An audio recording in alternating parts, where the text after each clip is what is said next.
Hello students, आज हम लोग देखेंगे कि अनंत लंबाई की एक समान आवेशित तार के कारण वैद्युत क्षेत्र की तीव्रता हमको ज्ञात करनी है।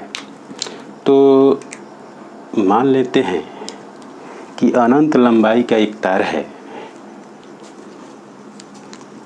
ये देखा जाए तो अनंत लंबाई के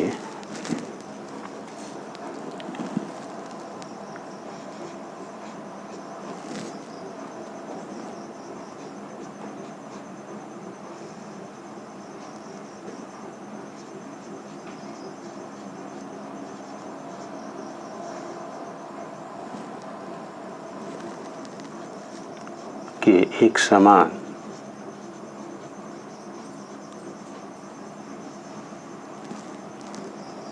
आवेशित तार के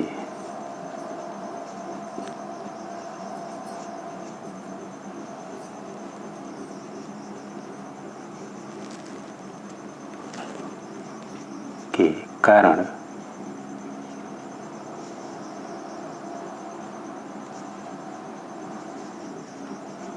वैद्युत क्षेत्र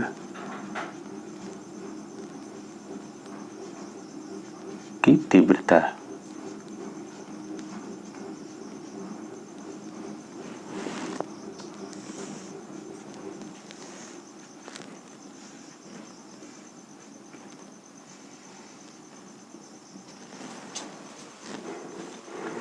यह एक हमारा अनंत लंबाई का एक तार है जिस पर धन आवेश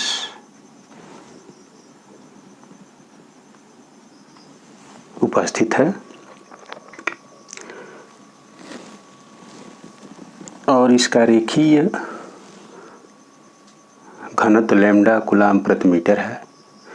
मान लिया कि इस तार से r दूरी पर कोई पॉइंट P है, कोई पॉइंट P है। यह पॉइंट, इसके लिए एक बेलनाकार पृष्ठ बनाते हैं जिसकी लंबाई L और त्रिज्या R है। जैसे मान लीजिए कि यह एक जब बेलनाकार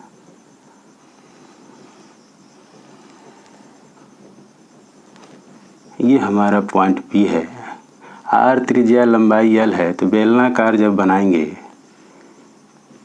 तो यह इसकी शेप कुछ इस प्रकार की होगी।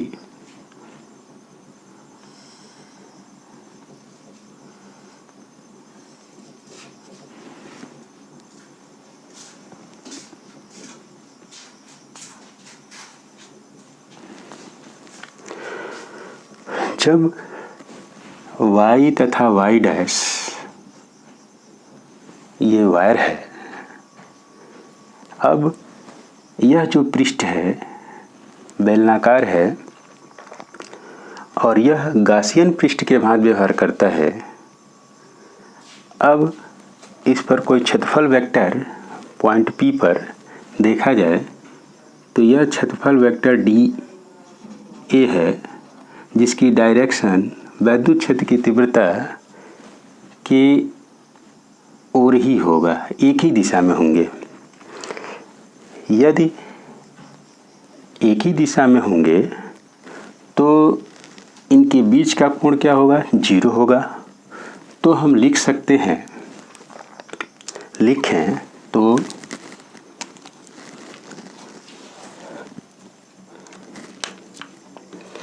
Intensity of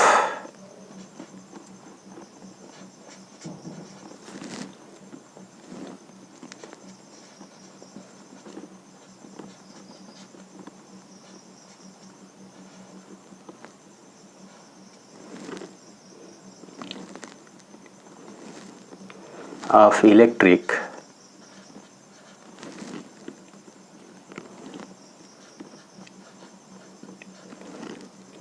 field due to a uniformly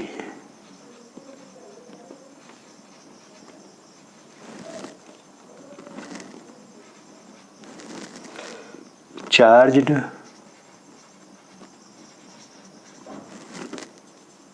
wire of infinite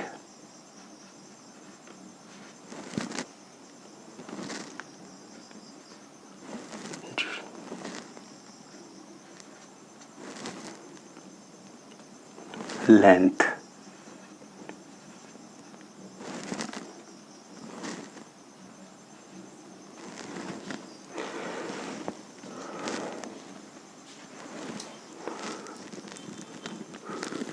माना अनंत लंबाई के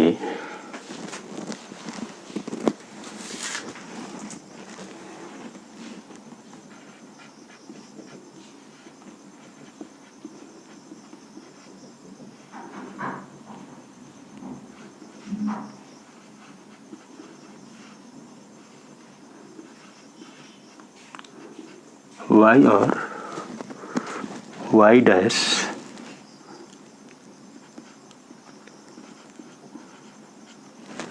एक तार है,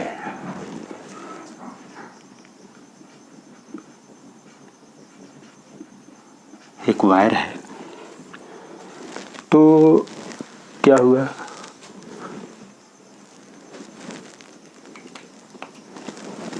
जब एक तार है y और y डैश जिस पर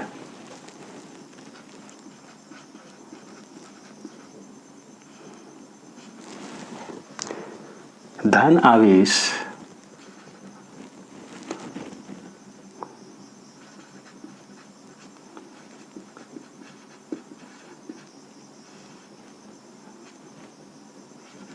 Q एक समान रूप से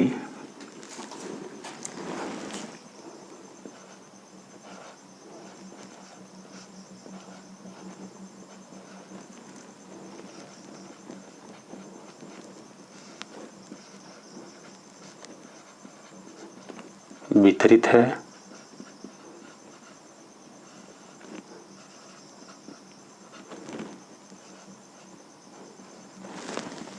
एक समान रूप से वितरित है। माना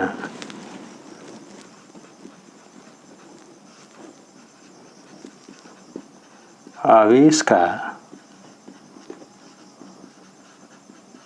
रेखीय घनत्व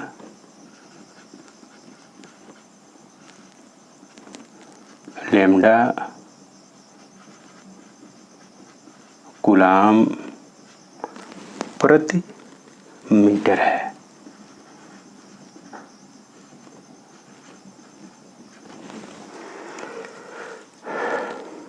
माना तार की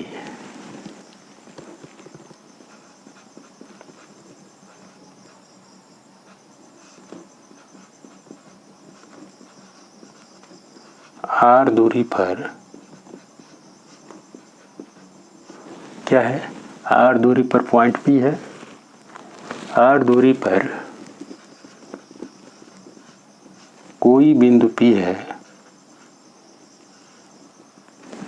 जो पॉइंट है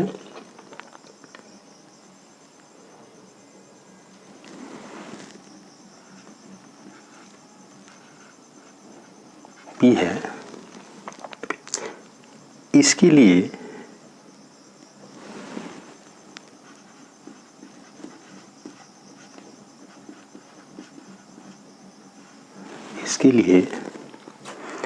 एक बेलनाकार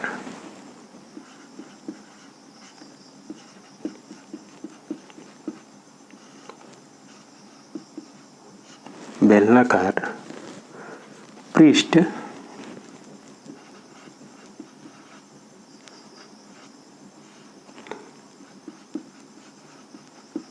जिसकी लंबाई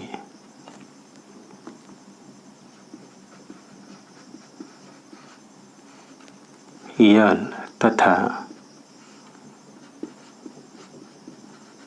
त्रिज्या R है,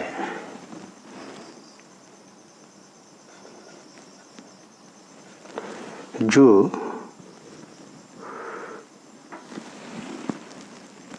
गॉसियन पृष्ठ, यह जो पृष्ठ बनेगा, यह पृष्ठ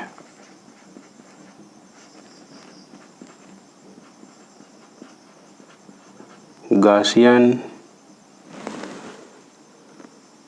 पृष्ठ के बाद व्यवहार करता है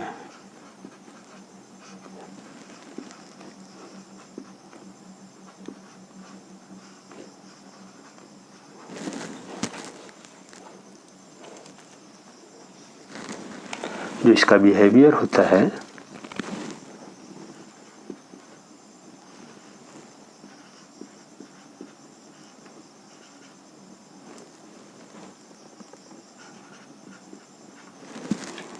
जब ये,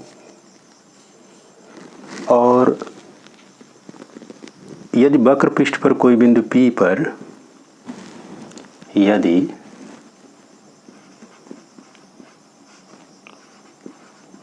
वक्र पृष्ठ,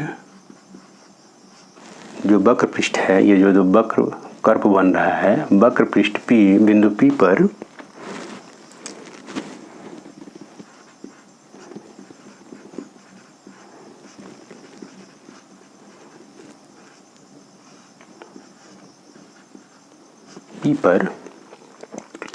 कोई क्षेत्रफल वेक्टर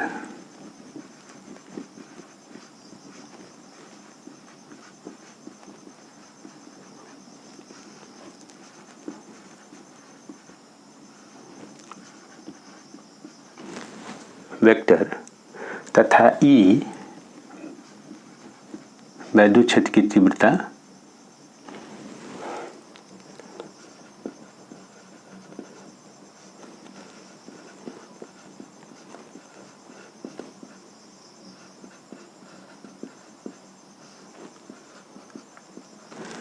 डायरेक्शन क्या है? एक ही है, दोनों एक ही दिशा में होते हैं।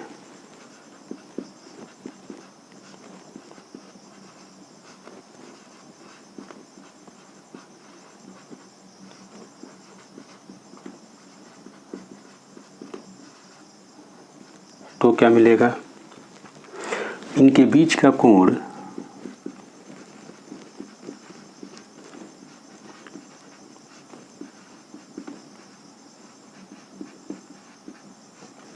शून्य होगा।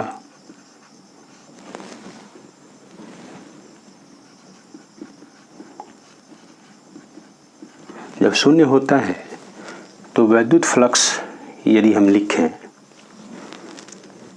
वैद्युत flux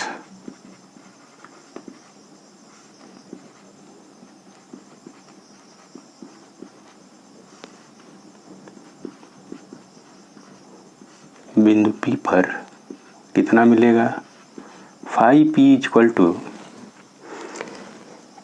vector E into DA क्षेत्रफल वेक्टर। ये क्या हो गया? E हो गया, DA cos 0 हो गया।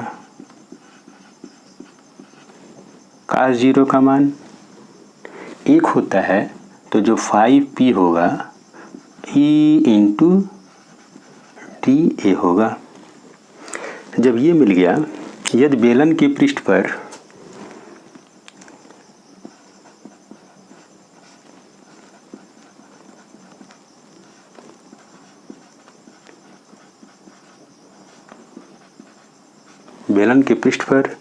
किसी बिंदु, कोई भी बिंदु ले लें, यदि हम लिखना चाहें तो ये यहाँ पर देखें, ये बेलन का पृष्ठ है और यह बिंदु ले लें तो हमारा ये वैद्युत क्षेत्र की तीव्रता है और ये हमारा क्षेत्रफल वेक्टर है। तो इनके बीच का जो कोण बनेगा वो 90 डिग्री बनेगा। इस पृष्ठ पर तो ठीक यहाँ भी वही हाल होगा।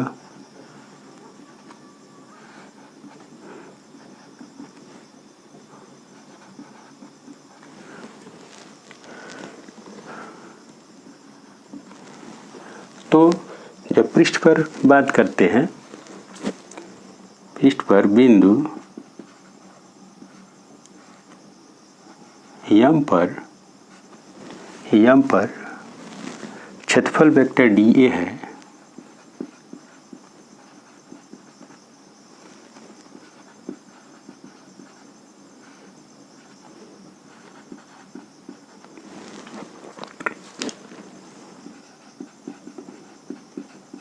क्या मिलेगा? उस बिंदु पर वैद्युत क्षेत्र की तीव्रता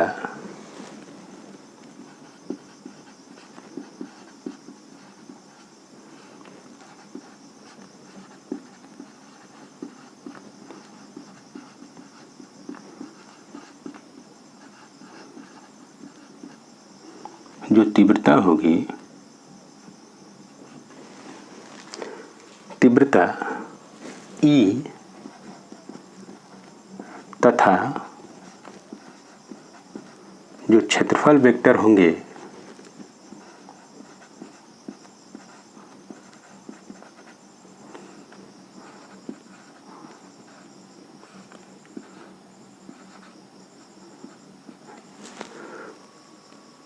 दोनों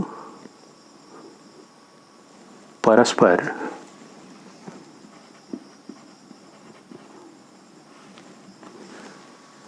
लंबवत होगा।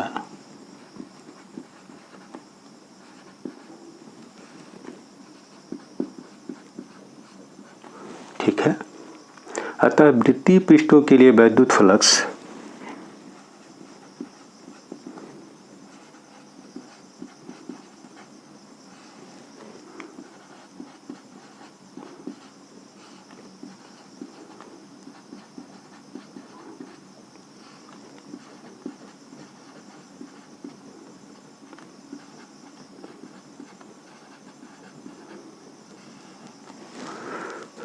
फाई एम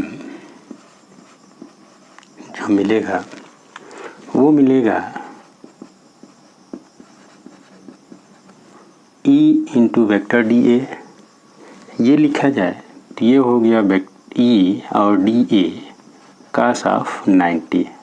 इनके बीच 90 डिग्री का कोण बन रहा है। तो ये जो मिलेगा फाई एम 90 अंश का मान रख दें तो ये हो गया 0। तो गॉसियन पृष्ठ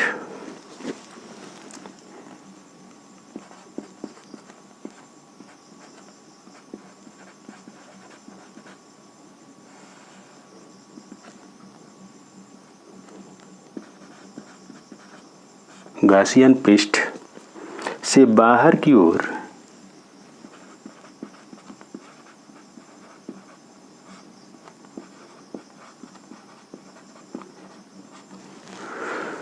गुजरने वाला वैद्युत फ्लक्स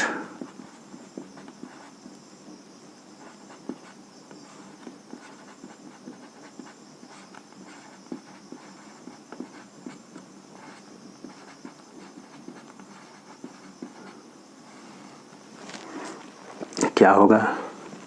ये मिलेगा फाई ई टोटल लिखें तो फाई पी प्लस जो फाई एम होगा, दो जगह होगा एम तथा एम डैश, तो ये दोगुना हो गया फाई एम।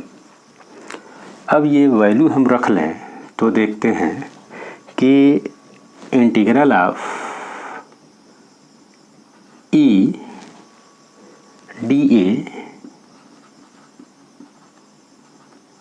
प्लस दुगुना है इंटीग्रल ऑफ, ये तो हो गया वक्र पृष्ठ पर, ये मिला वक्र पृष्ठ पर, ये हो गया इंटीग्रल ऑफ फाई एम का मान लिखा जाए तो ये भी हो गया E इंटू डी ए।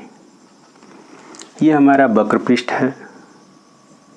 तो वक्र पृष्ठ ये जो मिल रहा है ये वक्र पृष्ठ के लिए है, और ये जो लिखे हैं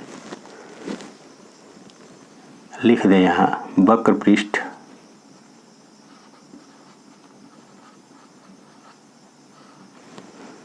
तो ये जो वैल्यू हमारा आया है वह आया है integral of E into D A, integral of E into D A, और यह जो वैल्यू हमारा आया है ये आया है 0, तो ये हो गया 2 गुणे 0, यानी कि ये हमको मिल गया integral of E into D A. अब हम जानते हैं कि E कांस्टेंट है, तो ये हो गया इंटीग्रल ऑफ dA। अब बेलन का हमको लिखना है तो ये होता है पाई आर यल यानी कि 2 पाई आर यल, तो ये हो गया E इंटू 2 पाई आर और यल। बेलन का क्षेत्रफल लिखे हैं वक्र पृष्ठ का, ये एक इक्वेशन हो गया, ये मिला हमको फाई ए। अब क्या होगा ये हम जानते हैं, परंतु ये हम लोग जानते हैं कि जो फाई ई होता है वो गॉसियन के लिए आवेश अपान एप्सिलॉन 0 होता है। यहाँ से हम समीकरण 1 और 2 से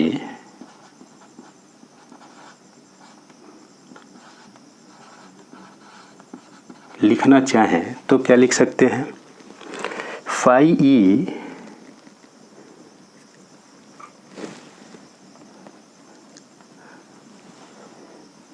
दोनों बराबर लिख दें तो फाई ई यानी कि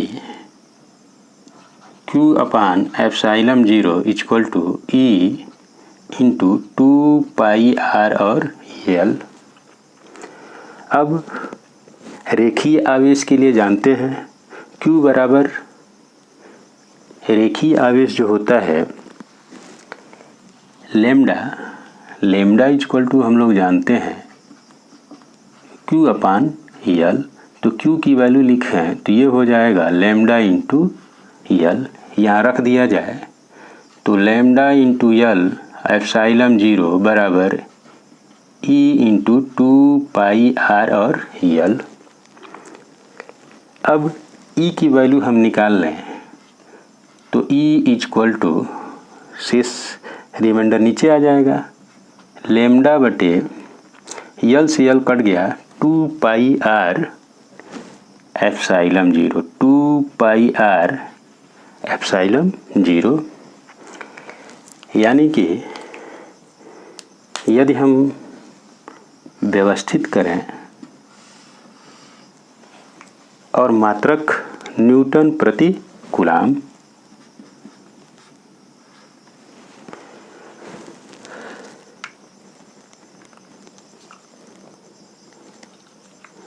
ये देखा जाए कि इस प्रकार E इज प्रोपोर्शनल टू, यहाँ से हम देखें तो E is proportional to 1 upon are,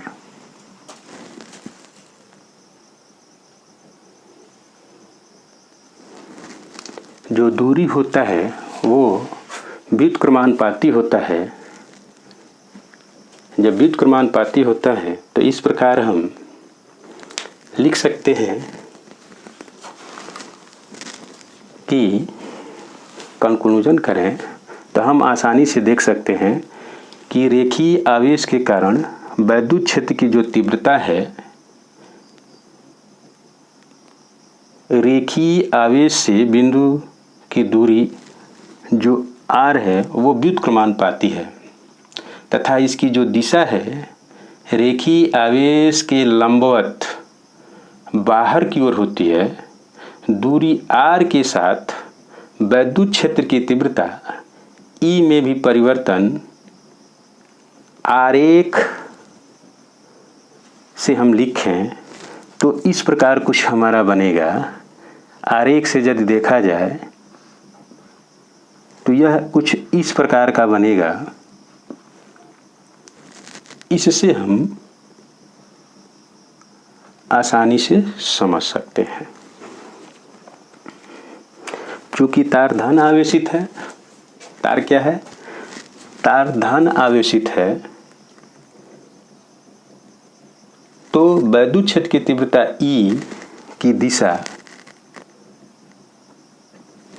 त्रिज्य के बाहर की ओर होगा और वेक्टर r की अनुदिश होगी, और वेक्टर r, ये जो r है यह r और ये मिलेगा E, अनुदिश होगी और इसकी दिशा में एकांक वेक्टर r है, तो वेक्टर रूप में हम लिख सकते हैं इसको। यदि वेक्टर रूप में लिखा जाए तो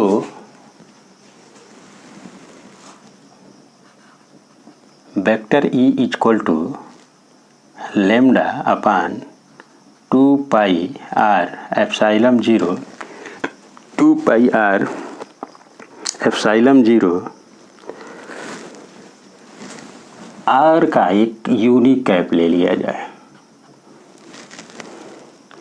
इस प्रकार हम